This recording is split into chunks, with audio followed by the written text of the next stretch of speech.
നമുക്കിന്നൊരു വെറൈറ്റി ടേസ്റ്റുള്ള ഒരു മീൻ പൊരിച്ചത് ഉണ്ടാക്കിയാലോ? അതിനായി ഒരു പാത്രത്തിൽ കുറച്ച് മുളക് പൊടി, ഗരം മസാല, മഞ്ഞൾപ്പൊടി, കുരുമുളക് പൊടി, ഇഞ്ചി വെളുത്തുള്ളി പേസ്റ്റ്, ആവശ്യാനുസരണം ഉപ്പ്, കുറച്ച് എണ്ണയും ഒഴിച്ചിട്ട് നന്നായിട്ട് മിക്സ് ചെയ്യുക.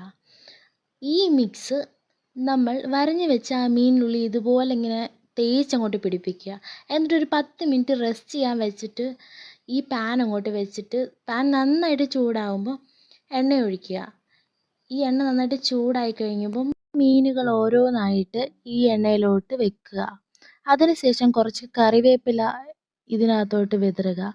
എന്തിനാന്ന് വെച്ച് കഴിഞ്ഞാൽ ഈ കറിവേപ്പിലയുടെ ഈ ഫ്ലേവർ ഈ എണ്ണയ്ക്കകത്ത് ഇറങ്ങി അത് മീനിൻ്റെ അകത്തോട്ട് പിന്നെ ഈ ഫ്ലേവർ പിടിക്കും. അപ്പോൾ ഒരു നല്ല ടേസ്റ്റാണ്.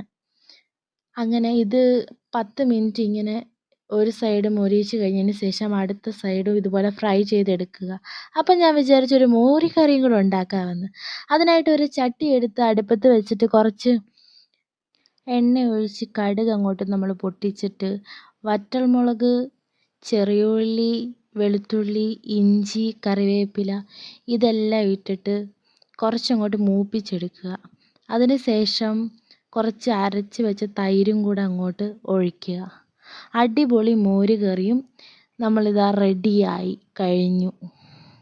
സൂപ്പർ ടേസ്റ്റായിരുന്നു. നല്ല മണമായിരുന്നു ഇങ്ങനെ ഒഴിക്കുമ്പോഴത്തേക്കും. ഈ അടപ്പൊക്കെ തുറക്കുമ്പോൾ തന്നെ നല്ല മണമാണ്. എന്നിട്ട് ഉച്ചയ്ക്ക് കുറച്ച് ചോറിൻ്റെ കൂടെ കുറച്ച് മോരും പിന്നെ കോവയ്ക്ക മെഴുക്ക് പുരട്ടിയും നമ്മൾ ഉണ്ടാക്കി വെച്ച ആ പൊരിച്ച മീനും കൂടെ എടുത്ത് തിന്നുമ്പം അടിപൊളി ടേസ്റ്റായിരുന്നു. അപ്പോൾ എല്ലാവരും ഈ പൊരിച്ച മീൻ വീട്ടിലൊന്ന് ട്രൈ ചെയ്ത് നോക്ക്.